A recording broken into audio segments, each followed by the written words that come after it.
अस्सलाम वालेकुम नाज़रीन, आप देख रहे हैं न्यूज़ टॉक। मैं हूँ यशवीन जमाल। नाज़रीन, मुल्क भर में आम इंतखाबात के इनेकाद के हवाले से सवालात, अफवाहें, खदशात हम देख रहे हैं, सब आहिस्ता आहिस्ता दम तोड़ते चले जा रहे हैं। और आज अगर हम बात करें इंतखाबात के इनेकाद के हवाले से तो एक अहम पेशरफ्त भी देखने में सामने आई है।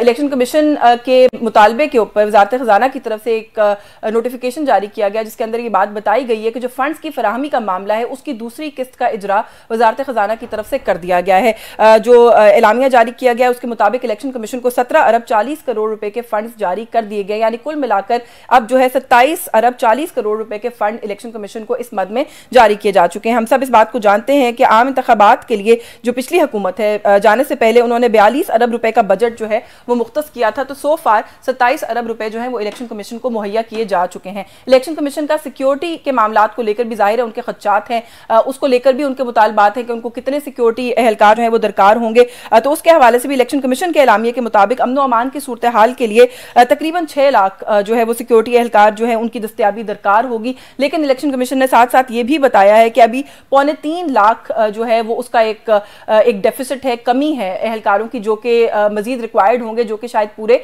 नहीं किए जा सकते। दूसरी जानिब अगर बात करें मुल्क भर में इस वक्त जो माहौल है सियासी जमातों के एंड पर, उनके हवाले से तो मौलाना फजल रहमान साहब जो कि पहले कभी कह रहे थे कि मौसम बहुत ठंडा होगा, कभी कोई और बात करके कहते थे, कभी उन्होंने अमन अमान के हवाले से भी बात की और कहा कि हम कैंपेन नहीं कर सकते, तो इलेक्शंस जो है उनका कैसे माहौल बनेगा, ये एक सवाल था जो मौलाना की तरफ से उठाया जा रहा था। लेकिन अब हमने ये देखा कि आज उन्होंने गुफ्तगू की मीडिया से और उन्होंने भी कहा कि वो इलेक्शंस में भरपूर तरीके से हिस्सा लेने को तैयार हैं, लेकिन एट द सेम टाइम उन्होंने भी लेवल प्लेइंग फील्ड ना होने का जिक्र भी किया और लेवल प्लेइंग फील्ड मांग भी ली, उसका मुतालबा भी किया। उन्होंने कहा जी कि हम इंतखाबात जो है वो उसमें हिस्सा लेने के लिए भरपूर तरीके से तैयार हैं, लेकिन उसके लिए माहौल साजगार बनाया जाए।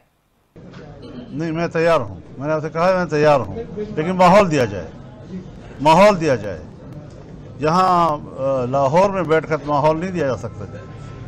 खैर खैरियत है, बावलपुर में भी खैर खैरियत है, मुल्तान में भी ठीक ठाक सूरत हाल है, लेकिन ज़रा हमारी तरफ तो आए। मेरे मेहमान अगर आप होंगे ना तो मैं मगरिब के बाद आपको घर से नहीं निकलने दूँ। जी नाज़रीन, जहां पर हम देख रहे हैं कि मुल्क की दीगर जमातें इस मुल्क में लेवल प्लेइंग फील्ड ना हो या ना होने की बात करिए या मांगने मुतालबा करिए कि लेवल प्लेइंग फील्ड होनी चाहिए, वहीं पर अकबर एस बाबर साहब की तरफ से जो इंट्रा पार्टी इलेक्शंस हैं उनको चैलेंज कर दिया गया और ये कहा गया है कि जब तक इलेक्शंस को शफाफ तरीके से नहीं कराया जाता, पाकिस्तान तहरीक इंसाफ को बल्ले के निशान को इस्तेमाल करने की इजाजत नहीं दी जानी चाहिए। दूसरी जानिब पाकिस्तान पीपल्स पार्टी के हवाले से बात करें, पहले जो तनकीद नवाज शरीफ साहब पर थी कि वो बलूचिस्तान का रुख किए हुए हैं, वो कोई वहां पर अपनी स्ट्रेंथ क्रिएट करने की कोशिश कर रहे हैं, अब ऐसा लग रहा है कि आसिफ अली जरदारी साहब जो है वो भी बलूचिस्तान की तरफ ही उनका निशाना है और बलूचिस्तान जो है वहां से बड़े इलेक्टेबल्स जो हैं उनको पार्टी में शामिल करने की एक कोशिश भी की जा रही है। इत्तलात के मुताबिक इन इलेक्टेबल्स का ताल्लुक या तो अवामी पार्टी से है या फिर तहरीक इंसाफ से है। तो कुछ बात करेंगे कि इस वक्त जो सारी सूरत हाल है वो किस तरफ जा रही है। जरदारी साहब ने यह भी कहा है कि रेड कार्पेट्स बिछाए जा रहे हैं किसी के लिए, सिस्टम के लाडले पहले इमरान खान थे, अब नवाज शरीफ हैं। लेकिन आज की ये जो कुछ अहम डेवलपमेंट्स हैं, खासतौर पर इलेक्शन कमीशन के मुतालबात को लेकर, इनको किस तरीके से देखा जा रहा है, कुछ इस पर भी बात करेंगे। हमारे साथ प्रोग्राम में डिस्कशन के लिए मौजूद है आईपीपी से खुर्रम हमीद रोकड़ी साहब ने हमें ज्वाइन किया, बहुत शुक्रिया सर आपका आपके वक्त के लिए। पाकिस्तान मुस्लिम लीग नवाज से रफीक रजवाना साहब मौजूद हैं, sir thank you so much for your time. और पाकिस्तान पीपल्स पार्टी से शैला रजा ने हमें ज्वाइन किया, बहुत शुक्रिया शैला आपका भी आपके वक्त के लिए। मैं शैला अगर आप ही से गुफ्तगू का आगाज कर लूं, इंतखाबात बर वक्त होने चाहिए, उनके लिए एक माहौल दिखाई देना चाहिए, ये एक शिकायत थी जो पाकिस्तान पीपल्स पार्टी की तरफ से देखने में आ रही थी। आज अब जो कुछ हुआ है, फंड्स का मसला भी रिजॉल्व हुआ, सिक्योरिटी एहलकार वाले मसले के ऊपर भी कोई डेवलपमेंट है, अब कुछ इत्मीनान है पाकिस्तान पीपल्स पार्टी के कैंप के अंदर?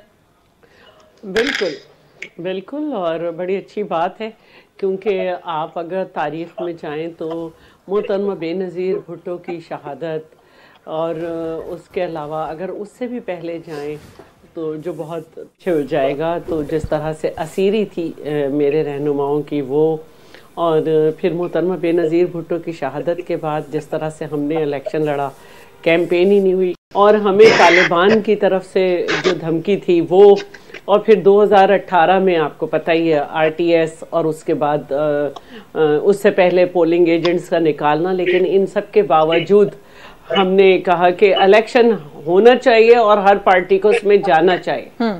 रजवाना साहब, जहां पर पाकिस्तान पीपल्स पार्टी की तरफ से बहुत सारी बातें कही गई हैं नून लीग को लेकर, मैंने भी इब्तदाई में बताया, जरदारी साहब की भी जो स्टेटमेंट है, लेकिन उसके बरक्स बिलावल साहब ये कहते हैं कि ये कोई खुशफहमी है नून लीग को कि हवाओं का रुख उनकी तरफ है या वो लाडले हैं, ऐसा कोई मामला नहीं है। सर, ये खुशफहमी किसकी वजह से है आपको? कोई है खुशफहमी? हमें कोई खुशफहमी नहीं है, मैदान लगा हुआ है, इलेक्शन में हिस्सा लेना है हमने, और हमने पार्टिसिपेट करके जो जिसका नसीब हो ले जाएगा बस। इसमें हमें किस बात की खुशफहमी होनी चाहिए जी? कोई खुशफहमी नहीं है, गेम है, गेम में कोई खुशफहमी अगर ओवर कॉन्फिडेंट हो तो फिर गेम का मजा नहीं आता। पूरा मुकाबला है हर जगह पे, इंशाल्लाह मुकाबला करेंगे। हमें पंजाब में एज हासिल है, मगर हम किसी खुशफहमी में नहीं है। देखें, हमने अपनी कैलकुलेशन करनी होती है, हर किसी ने अपनी असेसमेंट मैडम करनी होती है, तो वो हर पार्टी करती है, दैट्स समथिंग नेचुरल। नहीं, आपने कहा ओवर कॉन्फिडेंस नहीं होना चाहिए, और किस बात की खुशफहमी? खुशफहमी शायद ओवर कॉन्फिडेंस जो आपकी जमात के कुछ लोग दिखा रहे हैं, उसी वजह से बिलावल ने कहा कि खुशफहमी है। राना सनाउल्लाह साहब कहते हैं 122-23 सीटें तो हम आराम से ले लेंगे। गुफ्तगू का अंदाज है। राना सनाउल्लाह साहब ने अगर कहा 125 का, तो जमात को दावा करना चाहिए। क्या है, अच्छी बात है, पंजाब में हम इस तरह की बात कर सकते हैं, मगर उसका ये नहीं मतलब कि हमें कोई प्लेट में 125 सजा के खुदा न खासा कोई दे रहा है। हम अपनी स्ट्रेंथ पे, अपनी मेहनत पे कमाएंगे, मेहनत से हम ये इलेक्शन लड़ेंगे, और इंशाल्लाह अक्सरियत हमें मिलेगी पंजाब में। पंजाब की जो साबका इलेक्शन की तारीख गवाह है। सर, इलेक्शंस के लिए माहौल आपको लगता है कि अब कुछ थोड़ा स्टेबलाइज हो गया है? हो जाएगा।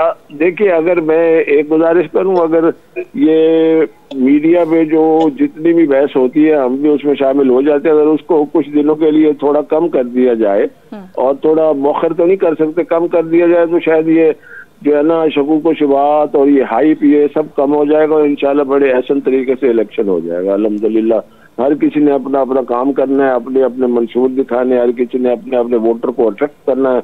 बाकी इलेक्शन वाला दिन फैसला कर देगा।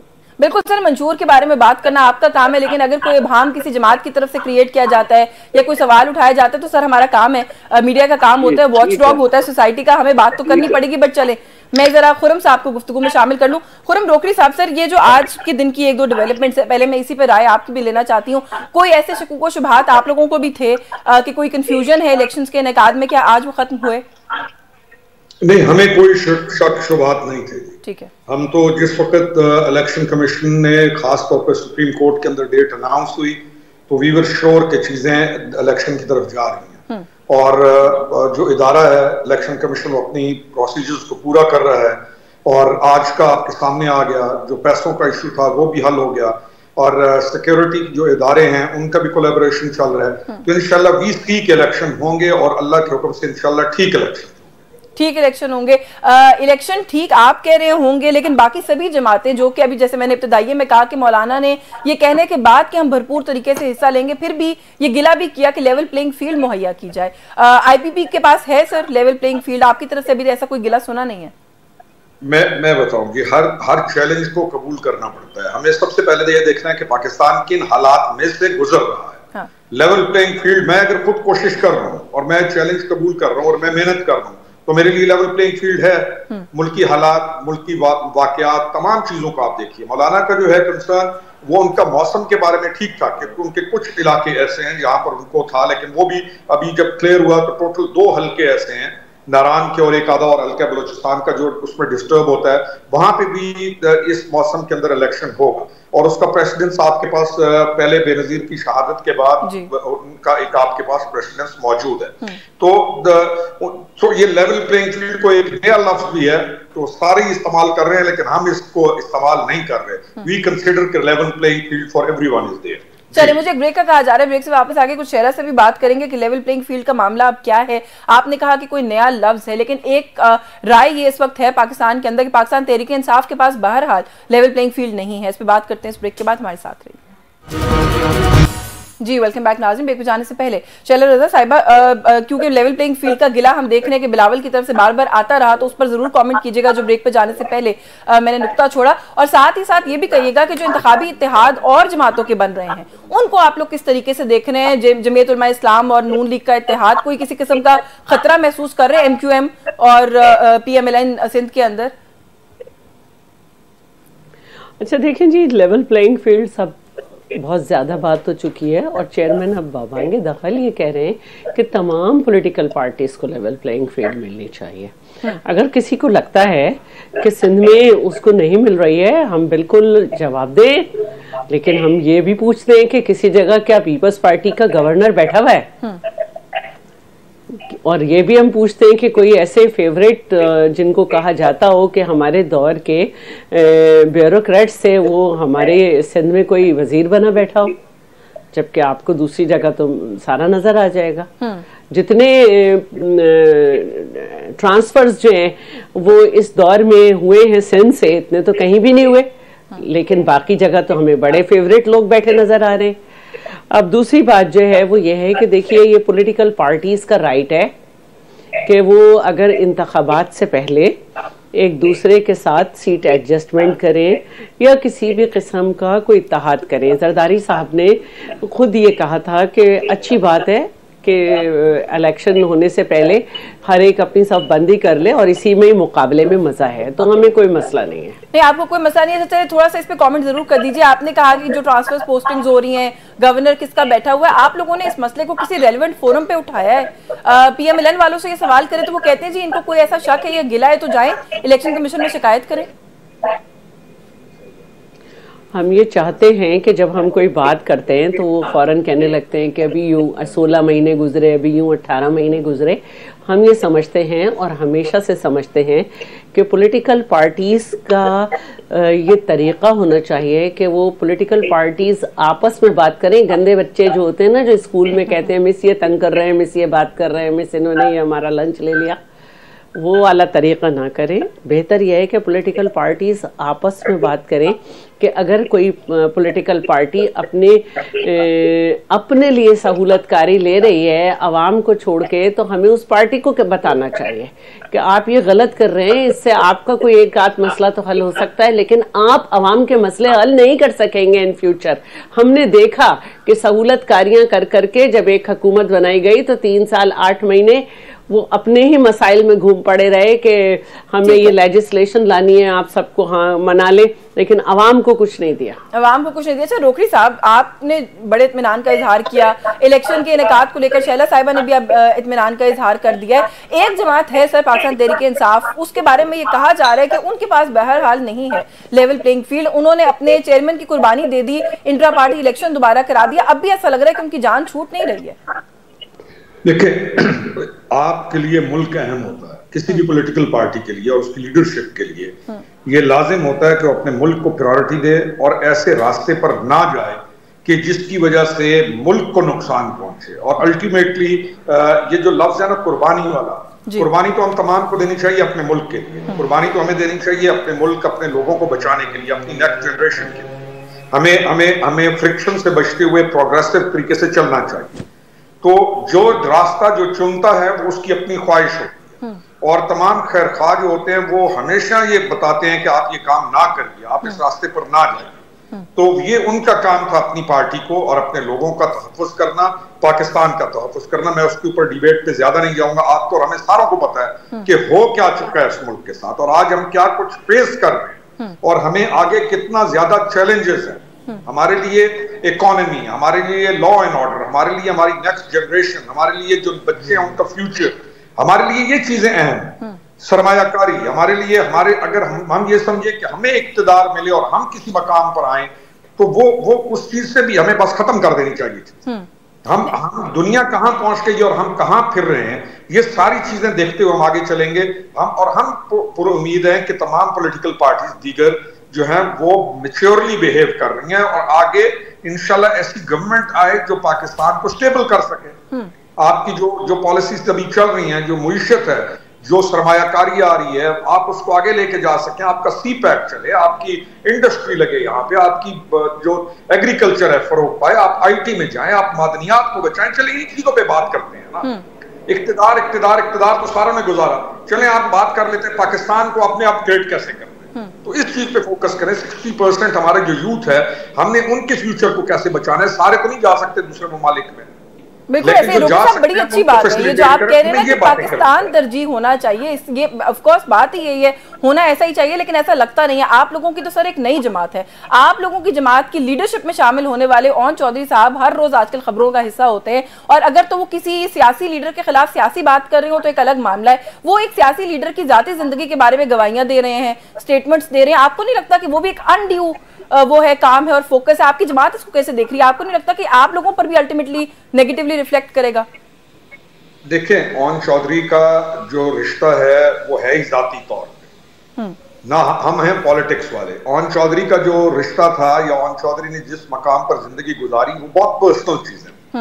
तो जैसे कहते हैं ना, दानाओं का कौल है कि आप मामलात को इस तरीके से चलाते हैं कि कल अल्लाह जैसे अल्लाह ताला आसानियां करे। वो चीजें ऐसी हैं कि वो जाने उनके काम, लेकिन बहरहाल इन बातों के ऊपर ज्यादा क्या बंदा बहस करे और क्या करे। हम ऑन ग्राउंड पॉलिटिक्स कर रहे हैं, तो वो जब जाती रिश्ते हों, जाती चीजें हों, तो लोग जाएंगे करेंगे बात जाकर। बिल्कुल ठीक है। अच्छा रफीक रजवाना साहब, सर जमात के अंदर, किसी भी सियासी जमात के अंदर आपस में इख्तलाफात आई थिंक हो जाते हैं। नून लीग की तरफ से कोई 2-3 ऐसे नाम अब सामने आ रहे हैं जो कि बड़े क्लोज समझे जाते थे, लीडरशिप के बड़े एक्टिव थे पार्टीज के अंदर। मिफ्ता इस्माइल साहब की बात करें, शाहिद खाकान अब्बासी साहब की बात करें, उस फहरिस्त में दानियाल अजीज साहब का इजाफा हो गया। शुरू चौधरी निसार साहब से हुई थी वैसे, लेकिन यह कि दानियाल अजीज साहब का अब जो मामला है, एक तो इसको कैसे देख रही है पार्टी, बाकी जो 3 लोग हैं उनको कोई शो कॉज नोटिस नहीं इशू किए गए, कुछ नहीं कहा गया। दानियाल अजीज साहब के लिए फौरन से ही आपने शो कॉज नोटिस भी कर दिया पार्टी ने। ये सारा कुछ मुझे कह रहे हैं ना कि आपने कर दिया, मुझे नहीं पता शो का नोटिस जारी जमात जमात ऑब्वियसली आप, हाँ। ये वो बात चीजें ऐसी होती हैं, आप ये मीडिया के सवालों में जो पार्टी की हाई कमान और खास तौर पर जो बैठ के कोई कमेटी फैसला करती है या डिस्कस करती है उनके बारे में होते हैं। हम जो बाहर बाज़ औक़ात बैठे होते हैं और उस मीटिंग में नहीं होते, हम उसके बारे में कुछ बताने से भी कासिर होते हैं, और बताना भी वो क्या बताए, पता ही नहीं है। नंबर 1, नंबर 2 इंटरनल मामला है, उस पर गुफ्तगू करना भी नामुनासिब है। सर इंटरनल मामला कैसे रहा? ना सनाउल्लाह साहब ने प्रेस कॉन्फ्रेंस करके दानियाल अजीज को जवाब दिया। मेरी अगली बात तो सुन लें। जी। आपने ओवरऑल शो कॉज नोटिस की बात की है ना, मैं शो कॉज नोटिस के एक्सटेंड तक आपको जवाब दे रहा हूँ, ठीक है। जहाँ तक दानियाल अजीज साहब का इशू है, वो उनका एक मसला है, एक मकामी सतह पे नारोवाल के जिले से रिलेटेड है, राइटली या रॉन्गली, ठीक है ना। हमें उनके झगड़े का इल्म नहीं है, मगर मैं पॉलिटिकल वर्कर हूँ, पुराना सियासी कारकुन हूँ। मेरी नजर में आपको ये पॉलिटिकल पार्टी है कि जस्ट लाइक ए होम, ठीक है ना, जस्ट लाइक ए फैमिली। आपको कोई भी इशू है तो come in the house, come in the family and raise your voice. आप कहें जी मेरे साथ ये हो रहा है, मेरे साथ ये हो रहा है, मुझे फलां बंदे से ए से बी से तफावत है, तो मैं ये समझता हूँ कि मीडिया की नजर करने की बजाय, मीडिया पे आने की बजाय, डेफिनेटली जब मैं खुदा न खासा पार्टी के बारे में सीधा ही मीडिया में चला जाऊं तो पार्टी उसको अच्छा महसूस नहीं करेगी और एक गिला भी बन जाएगा। भाई आप मेरे पास दानियाल अजीज साहब आ जाते हैं, हमारे लिए दानियाल अजीज काबिल एहतराम है, एहसन इकबाल सब काबिल एहतराम है, और ये कोई नई बात नहीं है कि पार्टी के अंदर कई दोस्तों के आपस में इख्तलाफ होते हैं। बिल्कुल, मैंने सवाल भी सर यहीं से शुरू किया कि इख्तलाफात हो जाया करते, लेकिन कल दानियाल अजीज साहब हमारे प्रोग्राम में थे। एक तो इलाकाई मसला है, उन्होंने डिनाई किया, उन्होंने कहा मेरा कोई इलाकाई मसला नहीं है। दूसरा आपने कहा, तो यही समझते हैं नहीं, दूसरा आपने कहा कि लीडरशिप के पास जाते हैं, वो कहते हैं मैं 5 साल से टकरे मार रहा हूँ, दीवार में सर मार रहा हूँ, कोई बात नहीं सुनता। अब बातचीत उसके दोस्त होते हैं ना, दीवार में टकरे वाली बात मैं तो नहीं कहता, उन्होंने खुद कही होगी, हमारे भी काबिल एहतराम है। मैंने तो एक बड़ा क्रक्स आपको अर्ज कर दिया है कि मेरा कंक्लूजन ये है कि इस तरह की बातों को अब पार्टी के अंदर उठाए। आजकल टिकटों की तकसीम के बोर्ड हो रहे हैं, अंदर ही अंदर लोग गुफ्तगू करते हैं, किसी के हक में किसी के खिलाफ करते हैं। ये तो एक जमहूरियत का हुस्न है, इसमें कोई अचंभे की बात नहीं है। इसीलिए इसको ज्यादा उछालने की बजाय इसको मिनिमाइज करना चाहिए, इसको क्लोज करना चाहिए और इसको सेटल करना चाहिए। बिल्कुल ठीक। अच्छा शेरा रजा साहिबा, कुछ चीजें होती हैं जो इलेक्शन के बाद, इलेक्शन के दौरान या इलेक्शन के बाद जब नताइज आ जाते हैं फिर तय की जाती हैं। सदारती उम्मीदवार कौन होगा, कैसे होगा, सदर कौन बनेगा, ये तो कुछ बात की बातें हैं। हाफिज हमदुल्ला साहब कहते हैं जी हुकूमत जिस मर्जी की आए, सदर मौलाना फजल रहमान ही होंगे अगले। अच्छा देखिए, नून लीग और JUI जो है उनका एक इत्तेहाद है। अगर वो इलेक्शन से पहले भी वैसे तो उनके कुछ कामरान मुर्तज़ा साहब थे, उन्होंने कहा कि ऐसी बात डिसाइड नहीं हुई, लेकिन अगर 2 पार्टीज़ अपना इत्तेहाद कर रही हैं और वो समझती हैं कि उन्हें आपस में कुछ चीज़ें डिसाइड कर लेनी चाहिए तो ये उनका राइट है। और लेकिन मुझे एक बात याद है कि नेशनल असेंबली में राइट जो था वो मखदूम अमीन फ़हीम का था, लीडर ऑफ द हाउस बनने का, लेकिन क्या कहते हैं मौलाना फजलुर रहमान को सपोर्ट कर दिया गया था और अक्सरियत भी नहीं थी। तो ये सब चीज़ें भी चल रही होती हैं, लेकिन अगर दो पार्टीज इलेक्शन से पहले कोई अपना लाहे अमल डिसाइड कर रही हैं और उसमें हम क्या कह सकते हैं। नहीं, लेकिन इसमें दिलचस्प बात है कि जो रिपोर्ट्स आई हैं मीडिया रिपोर्ट्स में ये है कि मियां साहब ने ये कहा है कि ये बातें इंतखाबात के बाद डिसाइड करने की हैं, लेकिन ये जमीयत उलमा इस्लाम की जो लीडरशिप है उनका कोई ओवर कॉन्फिडेंस है, वो कहते नहीं जी हम ही बनेंगे सदर। देखिए मे बी के ये बात हुई हो कि डिस्क्लोज बाद में किया जाए और डिसाइड हो गया हो, लेकिन बहरहाल ये दो पार्टीज के अंदर की बातें हैं और इसको मैं अगर वो दोनों पार्टीज खुश हैं, कुछ डिसाइड कर रही हैं तो ये उनका राइट है। अच्छा, तो इंतखाबी इत्तेहाद की जहाँ तक बात है, क्योंकि अब कुछ बलूचिस्तान के अंदर पीपल्स पार्टी भी हम देख रहे हैं कि वहाँ पे कोई वो जो जोड़ तोड़ कहा जाता है उस सिलसिले का कोई आगाज किया है आप लोगों ने। जनूबी पंजाब के अंदर IPP के साथ इत्तेहाद कोई पोटेंशियल ऐसी कोई पॉसिबिलिटी आपको लगता है? देखिए बात यह है कि कुछ लोग जो पीपल्स पार्टी में शामिल हुए हैं, इत्तेहाद एक अलग बात है, लोग कुछ पीपल्स पार्टी में शामिल हुए हैं। जहाँ तक बात है IPP से भी, तो कुछ बातें ऐसी होती हैं जो मेरा लेवल के वर्कर तक की नहीं होती हैं और वो मैं उस मशवरों में नहीं होती हूँ। तो मैं नहीं समझती वैसे कि इंतखाबात से पहले कुछ होगा इस कस्म का, लेकिन अगर हुआ भी तो मेरा सियासी कद पार्टी में इतना नहीं है कि वहाँ के मामलात को मैं देखूंगी या मुझसे पूछा जाए। ठीक है, दुरुस्त है कि पार्टी लीडरशिप की सतह पर कुछ होता है, लेकिन देखिए पंजाब का भी एक तो मामला है, एक तो पंजाब का मामला है, फिर वहाँ की ग्राउंड रियलिटी क्या है, तो वो पंजाब के लोग और लीडरशिप। जी, मुझे एक ब्रेक का कहा जा रहा है, ब्रेक से वापस आएंगे तो गुफ्तगू को यहीं से आगे बढ़ाएंगे। हमारे साथ जी, वेलकम बैक नाजरीन। टोकरी साहब से पूछ लेते हैं कि IPP किसी के साथ इत्तेहाद की कोई पॉसिबिलिटी सर आप लोग देखते हैं? क्योंकि जब भी बात पंजाब की शुरू होती है IPP को जनूबी पंजाब के हवाले से एक स्ट्रेंथ कह लीजिए कंसिडर किया जा रहा है, और ये सवाल है कि IPP क्या अल्टीमेटली किसी किस्म के इंतखाबी इत्तेहाद में जाएगी किसी जमात के साथ?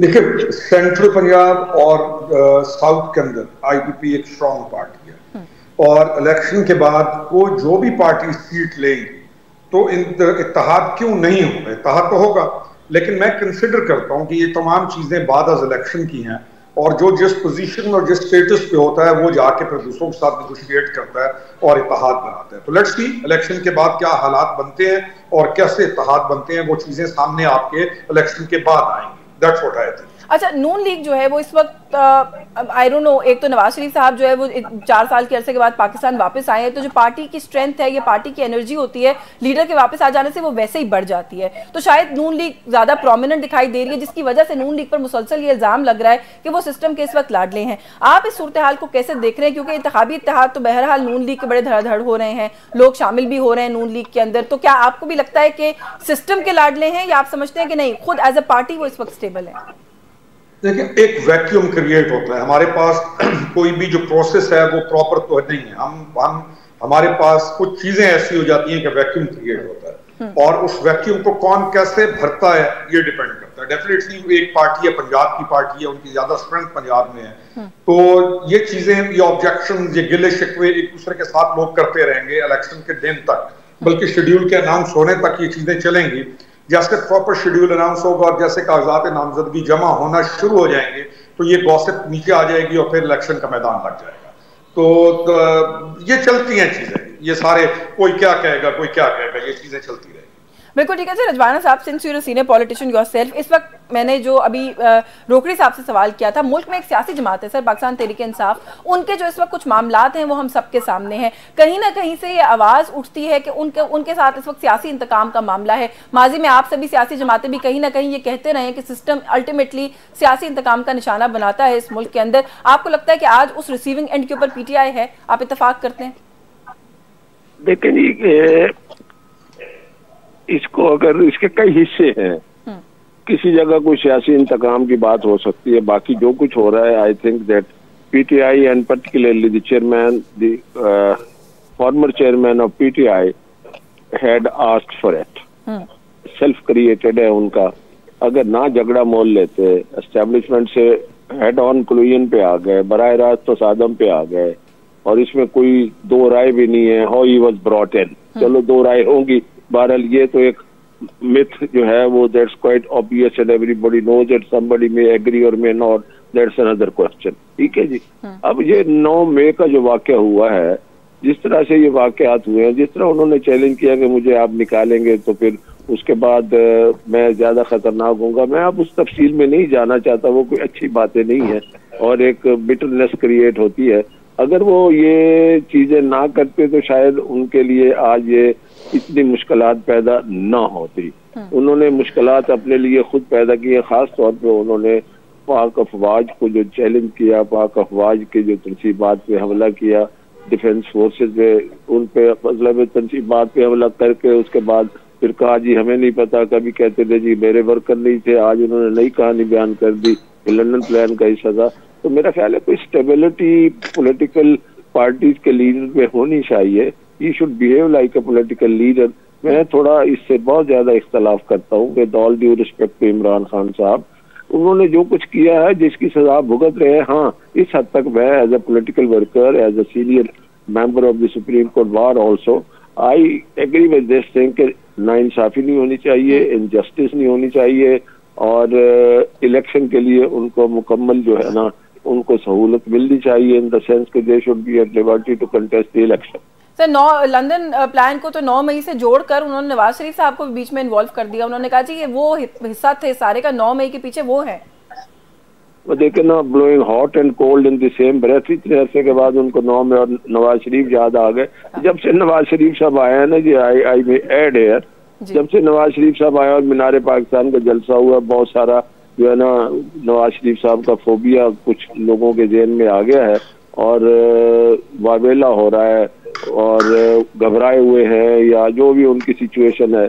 मगर गुजारिश ये है कि हर पॉलिटिकल पार्टी ने अपना काम करना है, पीटीआई अपना काम करे, मगर एक बात जरूर है कि पीपल्स पार्टी हो, नून लीग हो, इन दोनों जमातों ने हर चीज का जो है ना हर चीज सही भी सही बर्दाश्त भी की, मगर उनको इस तरह से जो है ना लोगों ने छोड़ा नहीं। पीपल्स पार्टी के दौर में लोगों को कोड़े लगे, जेलें भुगती, क्या क्या हुआ, शाही किले भुगते, हमारे साथ क्या हुआ, हमारे लीडर के साथ क्या हुआ, पीपल्स पार्टी के बानी खानदान के साथ क्या हुआ, सब ये दुख भरी दास्तानें हैं। मगर उनके बंदे जो है ना मुस्तकिल मिजाज थे, कुंदन बन के, हमारी पार्टी के लोग भी कुंदन बन के सामने खड़े हैं। अलबत्ता ये पीटीआई में जो कुछ हुआ, ये हमें इस बात का बतौर एक पॉलिटिकल वर्कर के हैरानी होती है कि क्या ये पॉलिटिकल वर्कर थे जिनको इतना नवाजा गया, आज भाग गए, कोई प्रेस कॉन्फ्रेंस कर रहा है, कोई भाग गया, कोई जमात छोड़ के किसी और जमात में शामिल हो रहा है। तो ये पॉलिटिकल सिस्टम के लिए नुकसान वो हर किसी का अपना एक वो है ना, वो स्ट्रेंथ होती है हर पॉलिटिकल पार्टी की। शायद उस पार्टी में नहीं थी, लेकिन ये सवाल मैं सिर्फ इसलिए पूछ रही हूँ शैला रजा साहिबा, क्योंकि माजी में के सियासी इंतकाम लिया जा रहा है, गलत मुकदमात हैं, फंसाया जा रहा है, फ्रेम किया जा रहा है, ये सारी बातें वो हैं जो हम आप लोगों से भी सुनते हैं। आप लोग भी मुसलसल ये कहते हैं कि हमारे खिलाफ कुछ साबित आज तक नहीं किया जा सका। अब ये वही सारी बातें हैं जो पाकिस्तान तहरीक इंसाफ के लोगों की जबान पर भी हैं, यही बातें हैं जो इमरान खान साहब भी कर रहे हैं। तो आप लोगों को कहीं as a political worker in this country ऐसा लगता नहीं कि आप रिलेट कर सकते हैं? कल आपके साथ हुआ, आज इनके साथ हो रहा है, और अगर इसी सीक्वेंस में हम चलते रहे तो दोबारा कल आपके साथ हो सकता है। अच्छा देखिए, मैं एक बात कहना चाहती हूँ कि जिस तरह से पाकिस्तान पीपल्स पार्टी के 2 लीडर, एक का जुडिशल मर्डर करके और एक को तालिबान के हाथों जो है शहीद किया गया, और जिस तरह से कोड़े पड़े, जिस तरह से हुआ, इस तरह तो हम पूरा पाकिस्तान नाज़ुबिल्लाह जला देते। इतना तो किसी ने सियासत में सऊबतें नहीं सही है। लेकिन हमारी तर्ज सियासत भी उनसे इंतहाई मुख्तलिफ है, बिल्कुल मुख्तलिफ है। उनकी तो सियासत है ही नहीं, वो थर्ड ऑप्शन के तौर पर लाए थे, उनको सब कुछ सेट करके दिया था। हमारी एक जदोजहद है जो अभी भी चल रही है। और बाकी ये है कि हमने वो वक्त देखा है, हमें तो अदालतों से कभी इंसाफ ही नहीं मिला। हमने वो वक्त देखा है कि अदालतें उनका इंतज़ार करती थी, घंटे बढ़ाती थी, आ जाइए आ जाइए आ जाइए। हमारे साथ तो कभी ये नहीं हुआ कि हमें जरदारी साहब जो हैं वो किस तरह से कहा कि एम्बुलेंस में डाल के लाओ, लेकिन जब ही उनको बेल मिलेगी। हमारे साथ तो कभी ऐसा नहीं हुआ। शर्जील मेमन के साथ क्या हुआ? तो हमने मुख्तलिफ सहूलतकारियाँ सबके साथ होती देखी हैं, लेकिन मैं दोबारा कहूंगी कि अपने इदारों पे हमले नहीं किए जाते। आप पाकिस्तान के लिए सियासत करते हैं और पाकिस्तान की अवाम के लिए, तो जो अदालत के काम है मैं उस पर क्या बोलूं, क्योंकि फैसले बोलते हैं और फैसले लेकिन हमारे यहाँ जस्टिसेस बोले हमारे खिलाफ, किसी ने नज़म लिखी, किसी ने कुछ कहा, किसी ने कुछ कहा, तो ये वही अदालतें हैं उनके सामने वो खड़े हैं जहाँ पे उनका इंतज़ार होता था। बस ये है कि अब किरदार अगर बदल रहे हैं तो वो खुद इसका हिस्सा रहे हैं इस सारे। अच्छा रोकड़ी साहब, कल जो है वो जहां पर हमने ना बयानिए की शिफ्ट की, जितनी नई किस्तें देखी हैं पीटीआई की तरफ से उतनी शायद कहीं और से कभी नहीं देखी होंगी इस मुल्क के अंदर किसी और सियासी जमात की। अगर हम बात करें, पहले उन्होंने कहा जी कि अमेरिका के कहने पर फौज ने जो है मेरे खिलाफ रजीम चेंज को ऑपरेशन किया, कल उन्होंने कहा कि हमारी फौज ने अमेरिका को कहकर उनकी हिमायत हासिल की और फिर मेरे खिलाफ रजीम चेंज को ऑपरेशन किया। जनरल बाजवा का वो नाम लेते हैं, फिर वो कहते हैं, पहले उन्होंने कहा सदर पाकिस्तान को कोर्ट में बुला लें, अब वो कहते हैं जनरल बाजवा को कोर्ट में बुलाना है, फिर वो कहते हैं अमेरिकी डिप्लोमेटिक स्टाफ को कोर्ट में बुलाना है, और फिर भी उनके लोग ये कहते हैं कि जी मजलूम तो वही हैं, उनके साथ ज्यादती हो रही है। देखें, एक लफ्ज इस्तेमाल किया आप लोगों ने कि एंटी एस्टेब्लिशमेंट नहीं, एंटी स्टेट। एंटी स्टेट ना सिर्फ मूवमेंट चली बल्कि उसको प्रोवोक किया गया, इंसाइट किया गया और बच्चों को, नौजवानों को एक पूरे मुनज़्ज़म तरीके के साथ ज़हनसाज़ी कर दी गई और उसके रिजल्ट आप देख चुके हैं क्या है। अब कोई क्या बयान दे रहा है उसको आप ज्यादा बेहतर समझ सकते हैं कि किस बयान को किसके साथ जोड़ा जाए। अब कहा यह जा रहा है कि अब हमारे पास एक बयानिया बिकता है, एंटी अमेरिका बयानिया भी बिकता है, मजहब का कार्ड भी बिकता है, तो ये एक नेगेटिव किस्म की पॉलिसी चलाई गई जिसका आज हम खमियाजा भुगत रहे हैं। और आपने कहा ना कि एक लफ्ज आपने इस्तेमाल किया कि उनके पांव जमीन पर नहीं टिक रहे। कैसे नहीं टिक रहे? पांव यानी मुल्क पूरा कहां पहुंच गया और मुल्क के साथ हो क्या गया। हमने कब क्यों नहीं सोच रहे कि हमने मुल्क को अपग्रेड करने के लिए पॉलिटिक्स। सर वो तो सियासी जमात के साथ भी बहुत कुछ गया है ना, हिस्से बखरे हो गए, बची ही नहीं है वो तो जमात, उसका क्या वजूद रह गया। नहीं, क्या मुझे बताएं कि हम उस जमात में थे ना? क्या जमातों के अंदर आदमी शामिल होता है एंटी स्टेट कार्रवाई के लिए? क्या जमातों के अंदर आदमी शामिल होता है कि इसके अपने नौजवानों को उकसाएं इस लेवल पे लाके कि वो अपने घर की छत को गिराने के लिए सोचना शुरू कर दें? क्या क्या क्या वो तो डिनाई कर रहे हैं ना। देखिए अभी तक वही बात है ना, अभी तक इल्जाम उस तरीके से वो तो डिनाई करते हैं। वो यास्मीन राशिद का भी उन्होंने कल हवाला दिया, उन्होंने कहा जी वीडियोस मौजूद है कि वो लोगों को मना कर रही हैं कि अंदर मत जाएं। आप नहीं नहीं नहीं नहीं नहीं नहीं नहीं नहीं प्लीज प्लीज, अगर हमें कोई ये बताएगा ना कि वीडियोस मौजूद हैं और हमें कोई बताएगा कि कौन कैसे आया था और कौन कैसे नहीं आया था, तो फिर हमें हैरानी है। ये चीजें ऐसे नहीं है, ऑन रिकॉर्ड है हर चीज ऑन रिकॉर्ड है, अपनी अपनी स्टेटमेंट्स ऑन रिकॉर्ड है। यहां तक ऑन रिकॉर्ड है कि बताएं मुझे अगर पकड़ोगे तो लोग फौज के ऊपर छावनी में नहीं जाएंगे तो कहां जाएंगे। On record, everything is on record. यानी एक बयान क्या है, अगला बयान क्या है, फिर बयान क्या है। आप एंटी स्टेट मूवमेंट क्यों लॉन्च करें? इससे बड़ा जुर्म और क्या हो सकता है? और क्यों करें, वजह क्या है?